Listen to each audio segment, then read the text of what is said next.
Dans l'épisode précédent, nous avons fabriqué un boîtier en métal pour le seuil décoratif. Celui-ci est en polystyrène extrudé. Enduit et perfectionner la forme. Nous pouvons prendre un moule de cette forme et fabriquer le seuil en fibre de verre. Nous estimerons combien le projet nous a coûté jusqu'à présent.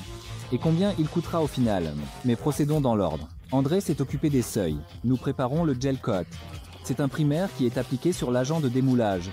Dans notre cas, un démoulant à base d'alcool. Il est de couleur bleue et déjà en place.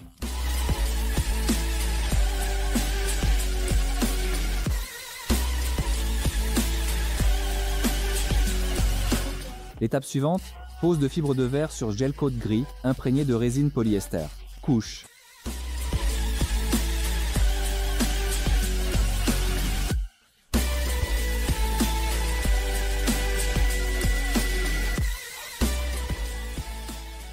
Au final, le lendemain, nous avons un moule rigide, retiré du modèle en polystyrène.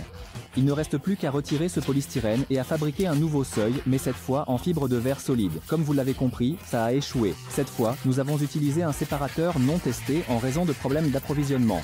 Et il ne sépare pas du tout, on a même l'impression qu'il colle encore plus le modèle au moule.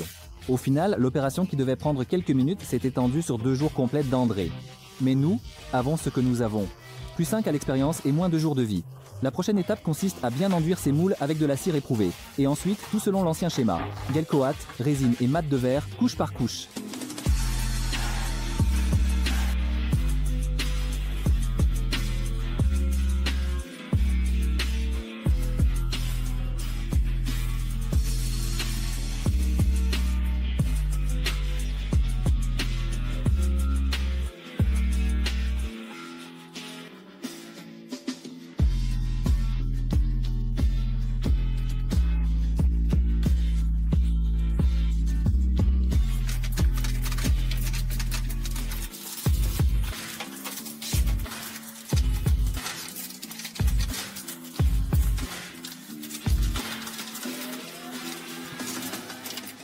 Pendant ce temps, André est occupé avec les seuils, Valéra travaille à l'avant.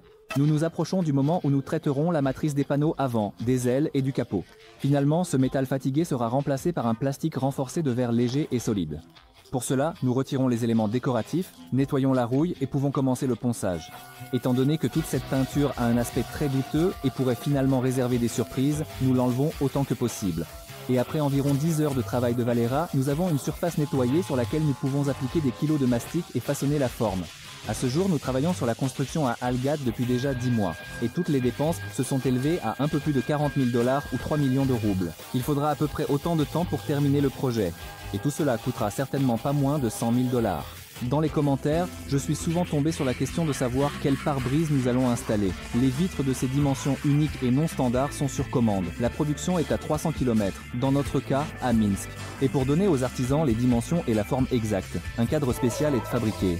Nous prenons un profilé, mesurons l'ouverture, coupons la pièce, le passons à travers une cintreuse, ajustons et recommençons. Tout cela semble simple et rapide à l'écran, mais ça a pris plus d'1 heure. Et tout n'a pas commencé joyeusement.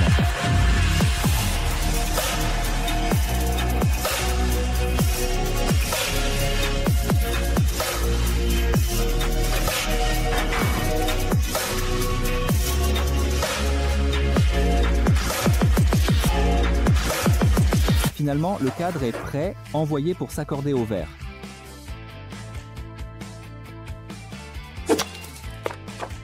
Vous êtes à l'écoute de Radio Lioï Topor, ici par le COI 8. J'ai une question, comment comptez-vous changer la base des roues? Il faudra déplacer tout le sous-châssis. De nombreuses questions sur la façon dont nous avons déplacé les roues avant. Nous avons manqué ce moment et n'avons rien raconté, même si le travail ait été énorme.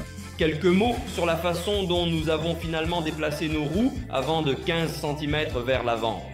Il y a eu beaucoup de débats et de discussions sur la manière correcte de déplacer sur l'essieu avant tout en gardant la voiture toujours maniable.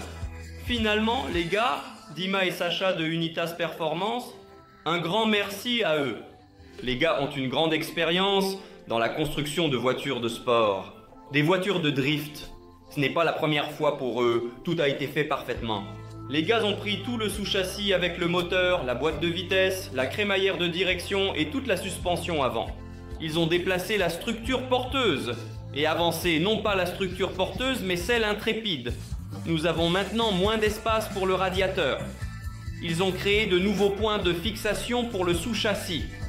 Les gars déplacés, le traitement a été oublié, les supports étaient là, tout fonctionnait. Voici l'aile d'essai où elle se trouvait. Nous avons amené le cardan en voulant accélérer. Le cardan de direction a été affecté par le grain, ils appellent par radio.